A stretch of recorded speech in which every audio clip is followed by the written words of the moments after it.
everybody, and welcome to the Wench Bench, where friends sit and talk about fabulous fictional females and how their stories have influenced us throughout our lives. My name is Alison. And my name is Fonda. And today, Fonda is going to be talking about Eda Clawthorne. Clawthorne. I was like, Clawfoot? No. Eda Clawthorne from the Owl House TV series. Yes. Love that show so much. I'm very excited to talk about Eda. There's a lot of really other great, in general, characters on that show that aren't just like female presenting. They have a second season. I can't access it, sadly, because Canada! It's only on Disney Plus in the United States. But if you're also a Canadian, like us, you can watch the first season on Disney Plus. This is not on my an list. ad. I'm specifically telling you because it's really good and they need to have more seasons because Disney isn't going to give them any more after a certain slate. The creator did a big tweet about it and everyone's like, no, this show has to keep going. So I'll bump that up my to watch list a little higher. As you should. Quick tangent. Yeah. Disney Plus has the worst fucking watch list ever. Really? You can only see like 20 titles. So if you have more than 20 things in your watch list, they literally just fucking disappear. They are not gone from your list. You just cannot see them and there is no way to access them. And just generally Disney's entire website is bad. The only one worse is trying to use the app on my television for Amazon Prime. Because, like, half of what they show you is either really bad, you've watched it, or you have to pay more money for it. So it's like, don't show me things I don't have access to, please. You're like, just don't. So, either way. Small tangent. Good quick tangent. Infuriating Disney Plus. Before we pop off. So, before I dive into the fabulous character that is Eda Clawthorne, I would like to quickly tell our listeners, and you, Alison, about, like, the world of the Owl House, because it's actually really fucking cool. Yeah. It's so dope. I would love to be there. It seems like a really better thing than Hogwarts, even though it has a tyrannical overlord. But that's another thing for another time. That's a tale for another day. So The Owl House is an American animated fantasy series created by Dana Terrace. You should totally follow Dana on Twitter and Instagram. Just for the saying. art. Just saying. Throwing it out there.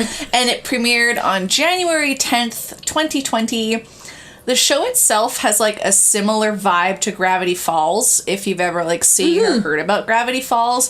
Very, like, whimsical and cute with the art style, but has no problem, like, switching the flip to show spooky and creepy creatures and characters, like, Neat. Suddenly terrifying the shit out of me, an adult 28-year-old woman. Me, a whole ass woman. The show aesthetically is very captivating. I think they really did a good job, like, nailing what they wanted to do for the art style for a kid's show. Yeah, it's like, I've seen the art and the character designs and stuff, and they're all, like, really quite interesting and cool looking. For those that do not know, or, like, whether it's of the show or haven't even watched The Owl House, the show follows Luce, a self-assured teenage girl who accidentally stumbles upon a portal to a magical world, taking hold on a place that's known as the Boiling Isles. Literally just like a big island and maybe some tiny parts that's made out of a giant dead demon. Oh, That's dang. slowly falling apart. Like, parts are really, really bony. Parts you can still see fleshy bits. Like, it's really... It's really interesting. Fleshy bits. And the ocean it's called the Boiling Isles because you can't go in the ocean because it's boiling and it will kill you. Cool. Yeah. Yep. It's just, aptly named. yep, big important thing. She befriends a rebellious witch, Eda, and an adorable tiny warrior. He looks like a dog with like that. I can't remember the name of the Pokemon. It's going to bother me so much. But it's the Pokemon that holds a bone and has like a half bone on its Cubone. Thank you. It's bothering me me so much that I couldn't remember. Cubone was like one of my top favorite. Anyways, like a Cuborn head, and it has little like horns and fangs, and his name is King. Oh. And he's actually voiced by the creator who did Gravity Falls. Oh. Which is like really fun and interesting.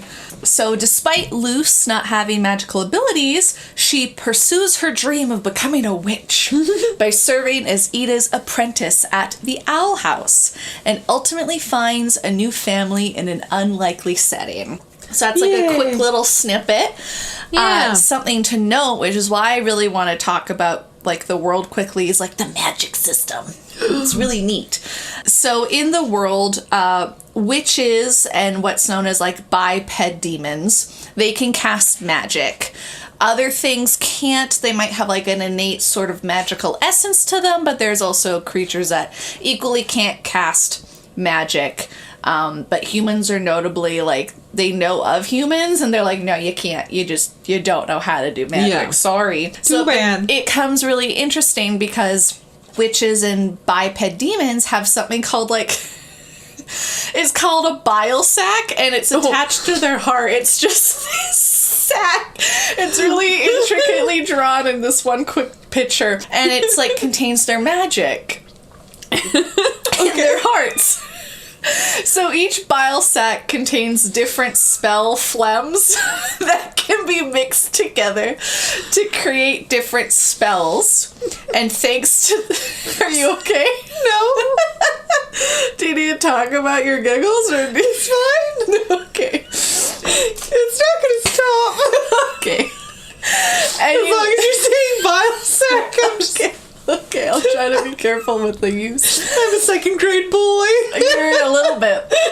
Anyways, but due to the different components that are in this part of their heart, Alison, they can create different spells. And thanks to the natural magic reservoir that they have, witches can cast a variety of spells just by drawing like a literal, like just a simple circle. Not like an intense magic circle that's in a lot of like intricate fantasy worlds and stuff, where it's like super funky and like really hard for animators to draw all the time. Like it's literally just them drawing a circle in the air. It's really, I think, ingenious kind of, because it's so simple, but it's explained that it's actually more complicated because there's actually something going on internally to make it happen.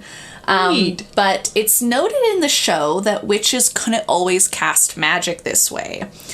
It's brought up that older witches in the past did something that was called wild magic. Ooh. A lot of people in the show, except for a few in season 1, call it like archaic magic, and that this sort of magic appears to rely on runes and glyphs that produce the magic when drawn. Okay. Which is something that throughout the show they kind of like touch on more. Like that's how Luce is able to cast magic, is by finding these old wild magic runes. That makes sense. And it gets really fun and interesting and very creative. Yeah. And that's kind of like, I think another reason that really got me into the show. But also they have witches' staves, and they're really cool because like the main lady has an owl named Albert. Oh. And he's like just this animated sort of, they call them palisman, and they're made out of a specific type of wood called palisman wood, I believe.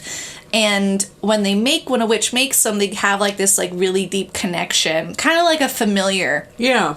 And you can cast magic through the staff because the staff itself is magical, so you don't always have to use your own magic. Cool. And like Luce realizes she can kind of use her mentor's staff every now and then, which is also a kind of fun thing. And I just love Albert. He's so fucking adorable. Like he's one of the best things about the show. So that's kind of just like the world. Again, for the really uniqueness of the show alone, I think people should watch it, but more so for the characters, which I would love to dive in about. Eda Clawthorne, or as she prefers to be called, Eda.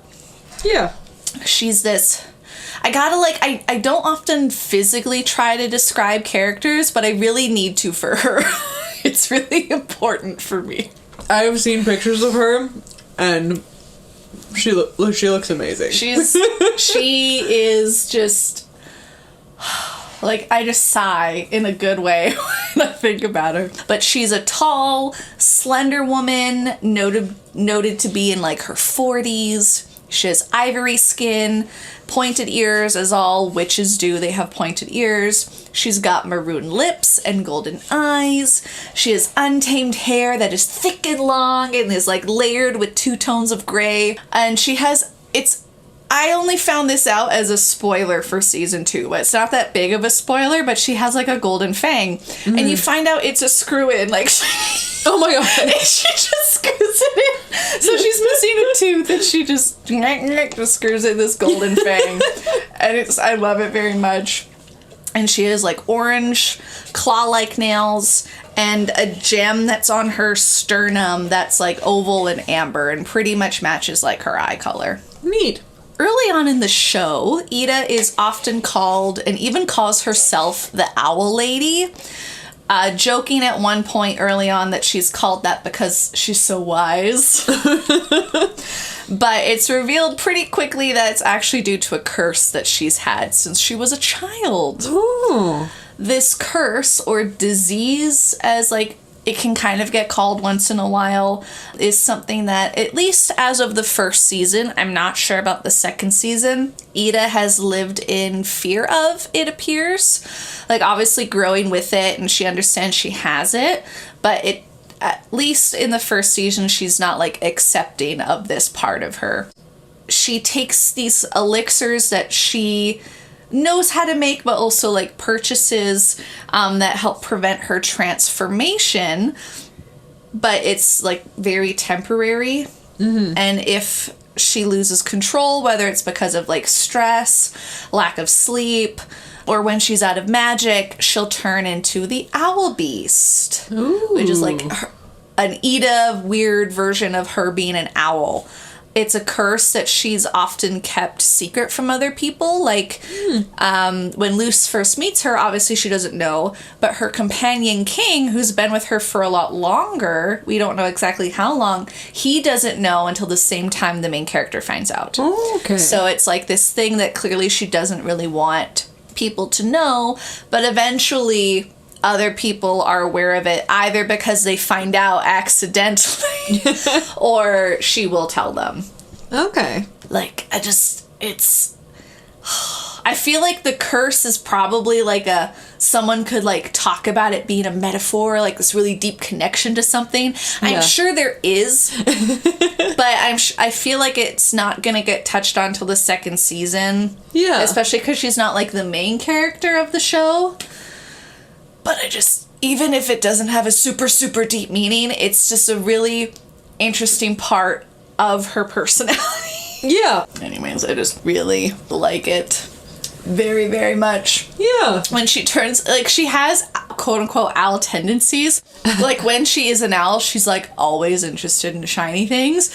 When she's her normal self, she's also interested in shiny things. She's also always interested in shiny things. And it's quite funny and comedic when it comes out. So I like how, like, it's sort of, like, I don't know, because of her being as a child, like, at one point were some of these personality traits because of her, and they just, like, mesh well with the fact that she turns into an owl? Or did she slowly get these traits because she's been cursed for so long? Yeah. You know, like, I would love to find out, because it would be funny if she just all along liked shiny things. Just all on, like, shiny things. So now that I've kind of talked about the basics of her, I really want to talk about why I actually like her. Yeah. Ooh, I want to get into it so hard. So when I first saw trailers for the show, I was 100% automatically interested in Eda's character design. Yeah, she's just such a cool character. It's design. So eye-catching that it's like, it automatically made me think, like, oh, this is a mysterious lady with sass. And then watching the first season, I was additionally fascinated with her even more so because the first scene of her in the show, it's not spoiler, I don't think, but if it is, spoiler alert, she pops up as, again, this woman in her 40s. Like, she looks so badass and sassy and mysterious, and she's wearing those, like, clown glasses with, like, the fake eyeballs that pop and bounce off. And that's, like, the first scene you see of her. That's amazing. And it added this layer of, like, intrigue to her for me that I really like. It was like, oh, she's more than just a mysterious older female figure. Yes. Who has sass. Like, she's and well, so often weird. The like that kind of archetype of the wise mentor, they're so serious all the time, or they kind of have like that kind of Rafiki or Yoda sort of base layer of sass where they are sassy, but that's just because their mentee is a dipshit. But it's actually fun that she just immediately was introduced as a character that's just like, oh, she has a lighthearted side. She likes to have fun. She's kooky and weird. In a great way. I love her kooky weirdness so much. Minus her aesthetics. What I really like about Eda is how she's portrayed in the show. Again, she's a 40-something sassy lady with like a mysterious past that you slowly get to learn about. And while I'm neither mysterious or 40, I felt more connected to Eda than I did Luce or the other teens, which I mean makes sense. It's a children's show, but we are getting closer to 40 than we are to our teens there, Fonda. I know, so I'm enjoying these characters more and more while also valuing the new characters coming out for the younger generation. Yes. Not gonna knock it, but Eda is like the adult character in the show that I feel like a lot of adults can also connect to in some form. Like, obviously you can connect to your childlike past and still enjoy younger characters in a story that's being told. But the protagonist of the show isn't the character I connect with. It's like the side protagonist that is Eda Clawthorne. Awesome. And like the reason why that is for me is like, okay, so Eda is clearly confident and sassy. She has a mug that says 30 and flirty. And I want that in 2 years, even though I'm not flirty. And she's like... You're like flirty as a mindset? I can flirt with my significant other, right? I can constantly be flirty. Yeah. Never stop flirting. That's when romance dies. So I need that mug is what you're telling me. Yes. Number one rule to relationships: never start treating your partner as less than when you were dating. Just always treat them like you're dating. Good words of wisdom. But she's best described as rebellious, with Luce calling her surprisingly foxy for her age. Ooh. She was very foxy for her age. Her vast skills and aptitude in witchcraft also give her this, like, brash streak. Like, a lot of people know her for being wild because she uses... She perceives magic in a way that's not common when you start watching the show. Okay. A lot of people go into covens and they only go to one track of magic. But she's like, nah, bitch, I want all of them and you can't hold me back. I know all these cool things about the island that none of you do because you just don't like getting your hands dirty. Like... And she, like, proudly declares her power. Like, she's open up knowing that she's very powerful. Yeah. But also, it's funny when she is being powerful because sometimes she fucks things up. But she keeps going anyways. And she's a powerhouse. And that's confidence. That's real confidence, to keep being confident when you fuck up. And one thing she is not, but I can appreciate, is she's openly defiant of authorities. Nice. Like going as far as knocking a guard unconscious and flying off to avoid getting caught and going to jail. Because she's wanted in the world. And unlike her sister, who's called Lilith, Eda is, like, vehemently anti-authoritarian. Like having little to no respect for laws and authority in general. She refuses to join any of the covens, because, again, she views it as, like, crooked and, like, puts limitations on magic that wasn't there till, like, I think it was, like, when her parents were in school, because it's kind of shown that, like, when she was a kid, she did this and other adults did it, but it also doesn't seem like that far long ago there were, like, free wild magic, people just, like, not caring about covens. Yeah. She's also not a fan of the educational system. It's just funny. For similar reasons. She's just like, I think it's weird and crooked that you're saying I have to only learn one type of magic when there's all these other useful things. Yeah. And she has a big reputation at one of the schools, because there's two, for being, like, a big troublemaker. Like, all the time. And she kind of, like, called doing schoolwork as, like, pointless busy work. And, like, whenever kids just do things because they're told to, she's like, that's blind obedience. Like,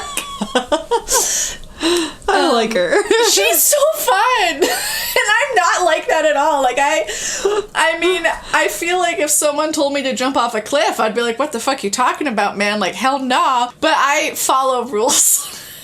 I'm not anti-authoritarian at all. And it's fun seeing her be anti-authoritarian. Yeah. See, I'm not anti-authoritarian necessarily.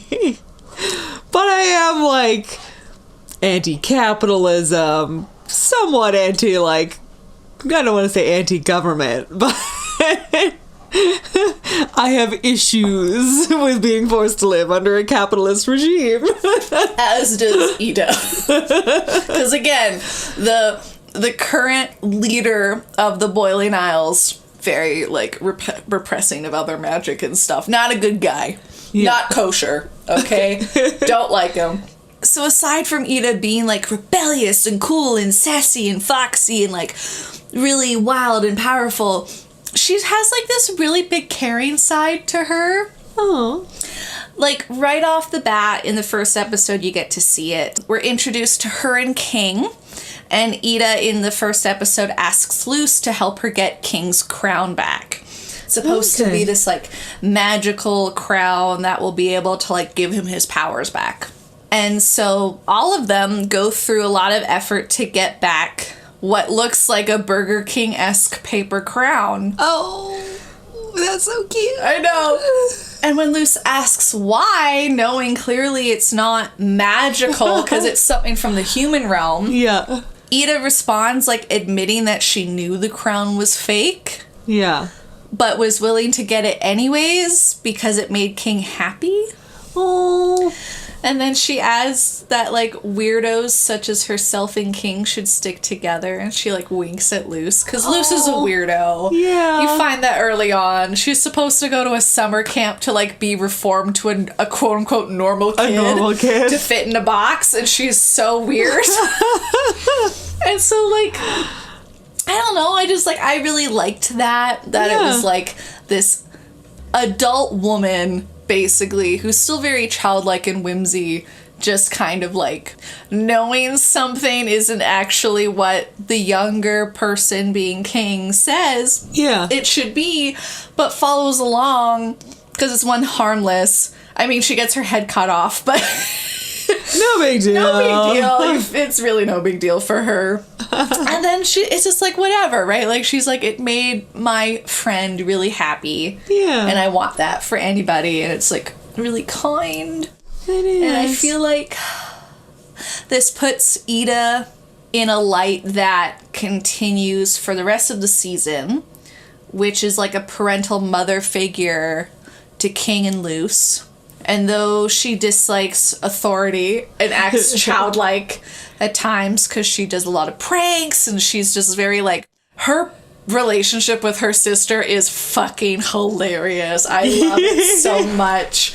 She, like, at one point just starts rhyming and her sister's like, rhyme one more thing. I dare you. And she's like, I'm good anyways. And then she ends it with, like, but my rhymes have been depleted, which rhymed with the previous sentence. And then they just start this big witches duel. Oh my God.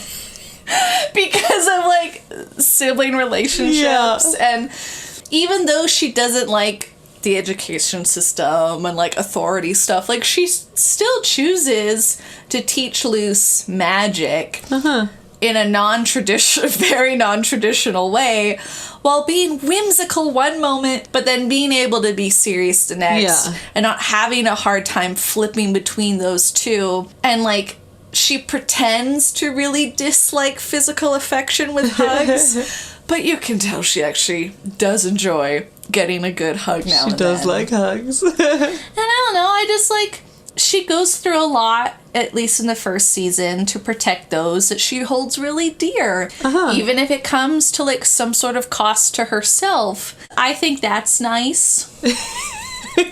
That's nice. Honest facial expression was just funny. Wish you guys could have seen it.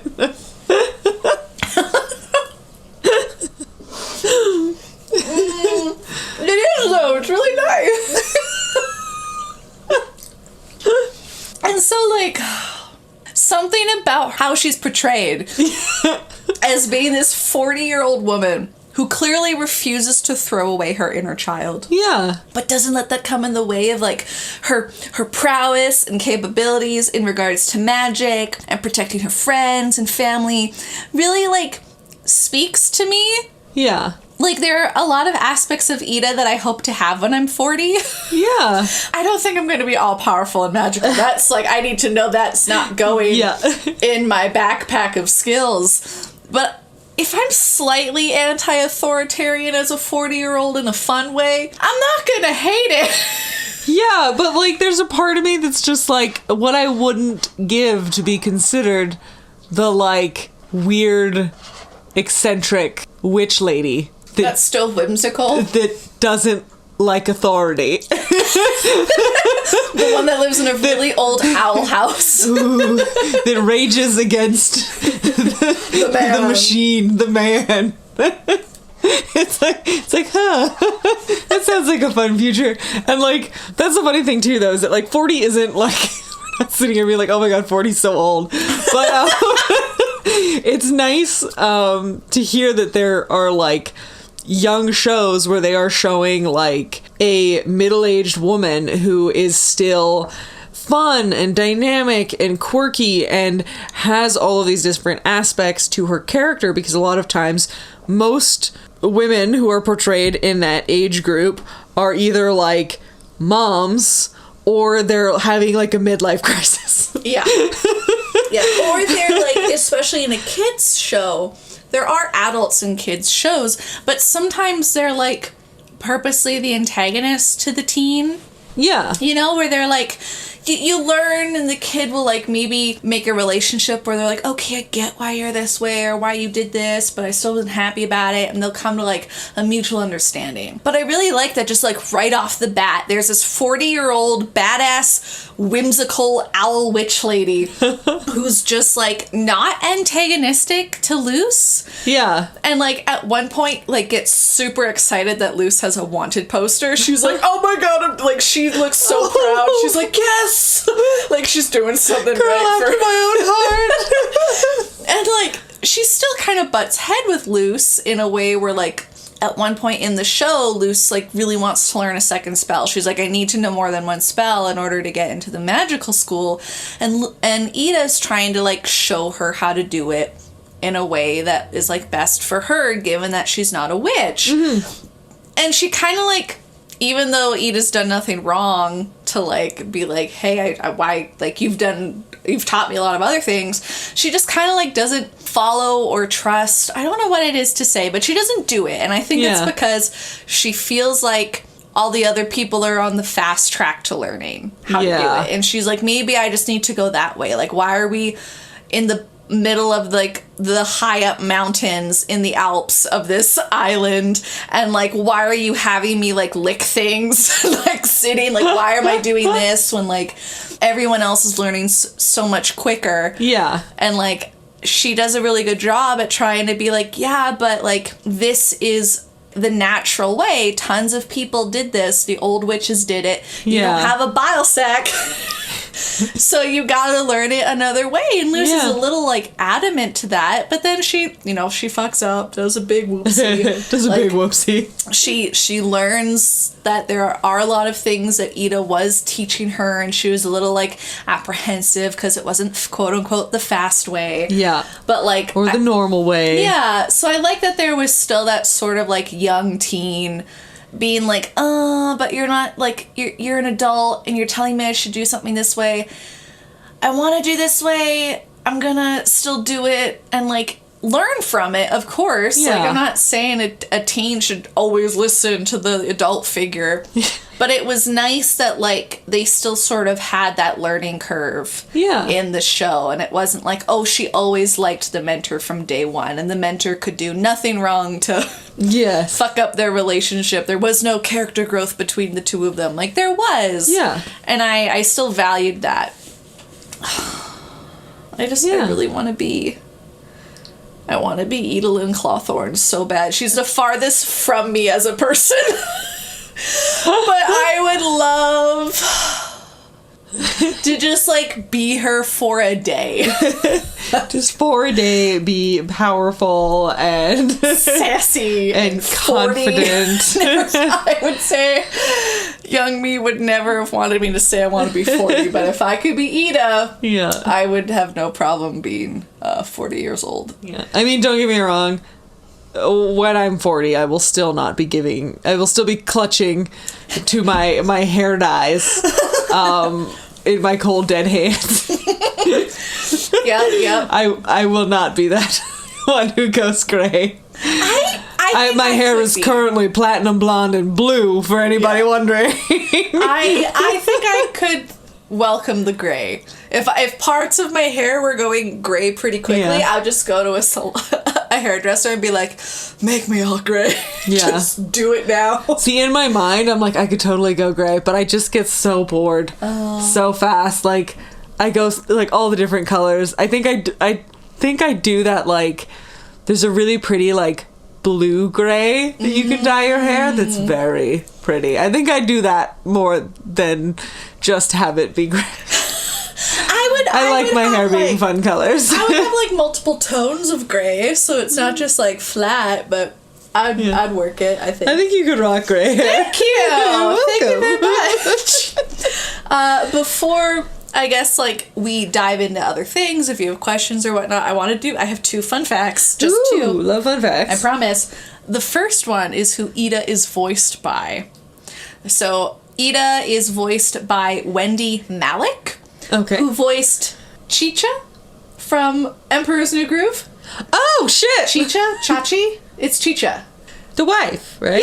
Yeah. Anyways, she voiced the mama in Emperor's New Groove. I didn't know that. That's awesome. But I was like, I felt like the way I heard Eda's voice so much on the show, I'm like, why do I feel like I know this actress from something? And it was from the Emperor's New Groove. Such a fun movie. Which should be watched for those that have not. Yes. The last fun fact is, so, like, Eda's giant, whimsical, floofy hair resembles that of an anime character called Ryoko Hakubi.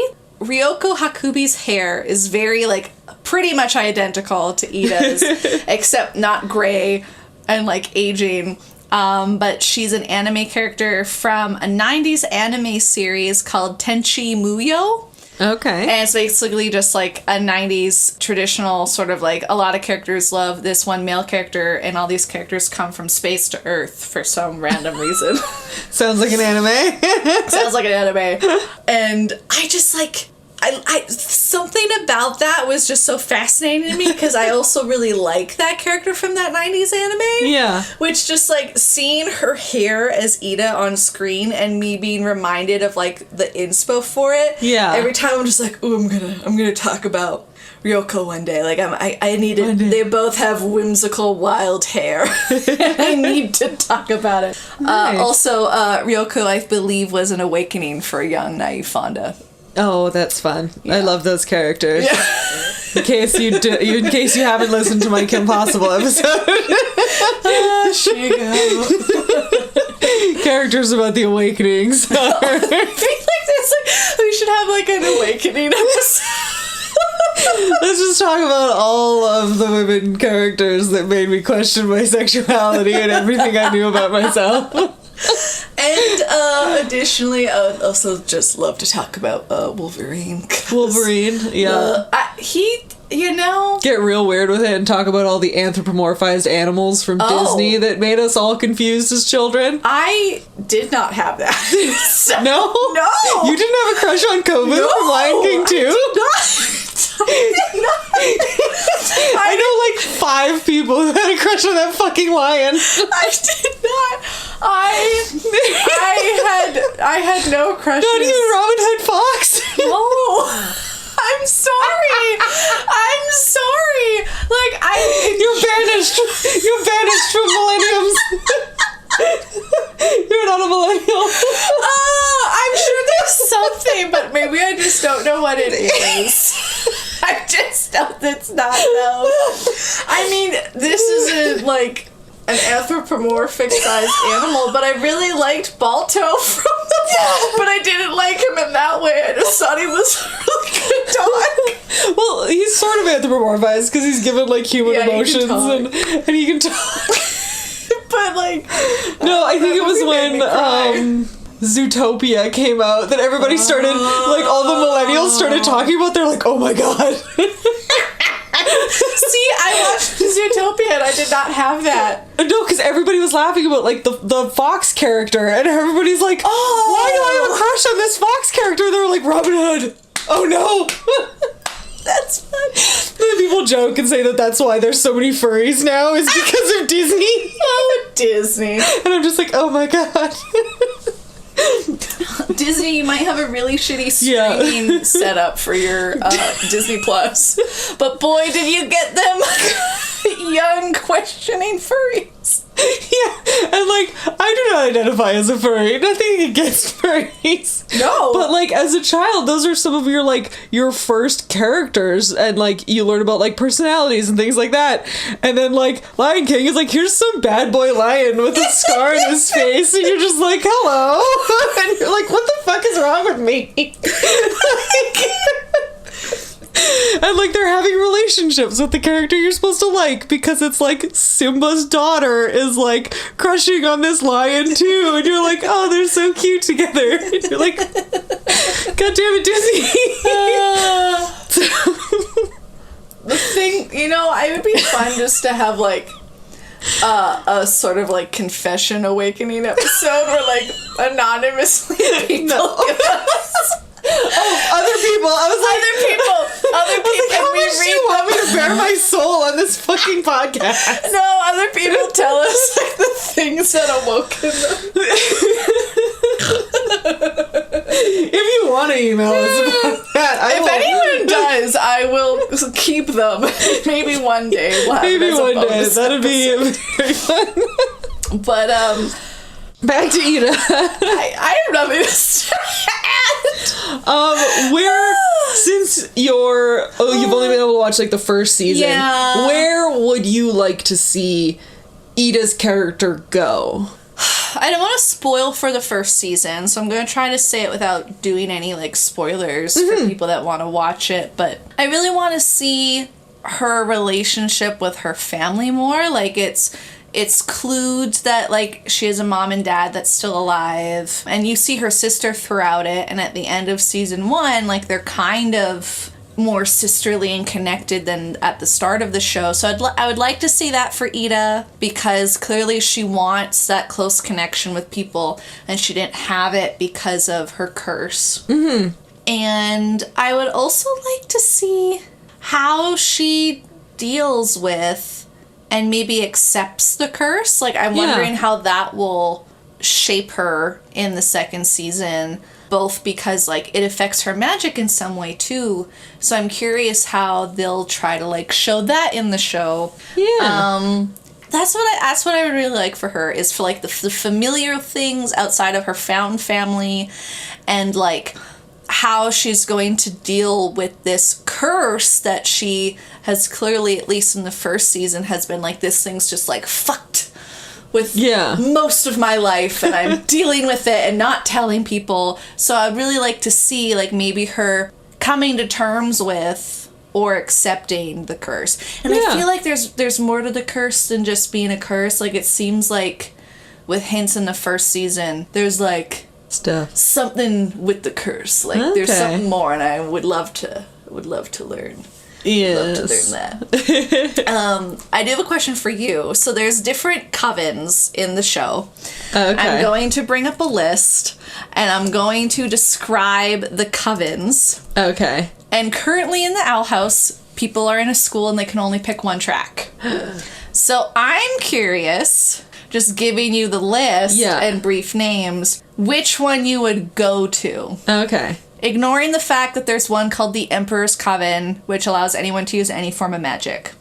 Ignoring that one, because fuck boring. The Emperor. So there's 9.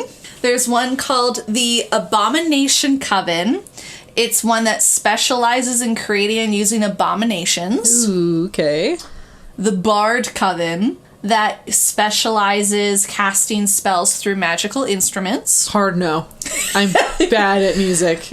There's the Beast Keeping Coven. Ooh. The picture of that one I want to describe is like a cracked open egg with like what looks like a pig with a snake tongue popping out. Oh. And that one specializes in the study and taming of magical creatures. Mm-hmm. This one is funny. It's called the Construction Coven. Oh my god. And this coven specializes in building structures and using earth magic. Ooh. Because that's how buildings are made. Is through this construction coven. There's the Healing Coven, obviously curing wounds and ailments. Yeah. The Illusionist Coven, which is very... I don't think I even have to describe it, but just in case, casting illusions is the whole thing. There's the Oracle Coven, which deals with like fortune telling and clairvoyance. There's the Plant Coven. Don't think I need to do that. These are all pretty self-explanatory. Deals with specializing in plants. Please. And then there's the Potions Coven, which specializes in potion making, which I feel like, even though they can only stick to one, to me that one seems like the most broad because you can make any type of potion to do anything. Yeah. So out of those 9, which one do you think you would go into? See, construction is the obvious one. But I'd probably go for Abomination. Oh! Because I fucking love, like, Cthulhu mythos and, like, fucked up horror movie creatures and just, like, general, like, creepy horror genre things. And... So that's for my dark side. I find them interesting and cool looking. Also, practical effects have always been something I've been obsessed with, and the Abomination one just sounds like you're making real versions of practical effects, which is cool. I want you to think which one. What one do you think I would pick? Oh, the Beast one. Yeah! The fucking animals one. I didn't even have to think about that. I'm 100%. It'd be great. Oh my god. Anyway, so those are like the main 9. There's like some jokingly ones, like there's the Baker's Coven. Yeah. It's just kind of funny. But that's why I really love Eda. That's awesome. So Alison, before we end off the show, what are you excited about right now? So due to general anxiety about the state of the world, I have been avoiding all, like, major social media sites. Oh, yeah, okay. And since I've been doing that, I have all of my social media scrolling time that I have been spending on TikTok because it is not connected to anything. It is literally just for me to watch stupid fucking videos. I don't have friends on it. It's completely private. I don't even have a picture of myself on it. Like, it is not connected to myself. Like, it has to be connected to my cell phone number, but, like, it's not connected to Facebook. It's not connected to, like, my Gmail account. So it's very, like, limited, and all I have is, like, the algorithm. And there's a couple people who I've been, like, I actually follow them, not just, like, in your For You page. Yeah. The first one is Mercury Stardust. What? That's a badass name. It's such an awesome name. Her kind of whole shtick is that she is the trans handyman. Oh! Okay. She's incredible. I found a bunch of her videos where she's showing how to do like basic around the house things that a lot of people wouldn't necessarily know how to do. Like, oh, this is how you find a stud if you don't have a stud finder in the wall, and like all of these different basic things. How do you find a stud? A magnetic necklace, actually. If you follow. Well, hot dog. She has such a like positive, fun page, just the most incredible like laugh when she starts to really laugh. It's just this hilarious like guffaw, and it's just wonderful. And then the other one is Chaos on Olympus, which is very up your alley and up many people's alleys. Okay. Where this let me double check, where this woman, I wanted to check her pronouns. Yeah, always good to check. She says, I'm not an expert, I just read a lot, but she basically does a bunch of funny like sketches of different gods of Olympus to like different soundbite, like different popular sound bites from TikTok. And they're so fucking funny, especially if you have like just a general knowledge of like Greek mythology, basic relationships and stuff, and they're fucking spot on, and they're so funny. Sometimes she just goes on rants about the different gods and different stories, and she's like, oh, let me tell you this one really weird like obtuse story. What's her do you know what her stance on Zeus is? It's not good, let's put it that way. Good. I know you're not her, but high five for me. So she's very funny, and so those are just two like fun TikToks that just take my mind off of the shitty stuff in the world. So if you wanted some things to go follow, they're good. That's fun. That's good. Yeah. You can find us wherever podcasts can be found. Please make sure to rate, review, and subscribe if you haven't already. You can follow us on Tumblr, Twitter, and Instagram at wenchbenchpod. And if you want to reach out, you can send us an email at wenchbenchpod@gmail.com. All of the art for the Wench Bench was designed by the wonderful Tessa Joyce Riecken. You can find her on Twitter and Instagram at Werevile. Thanks for listening, and talk to you soon. Bye. Bye. It is Chicha. I was right from the fuck me. I should have trusted my gut. Ugh.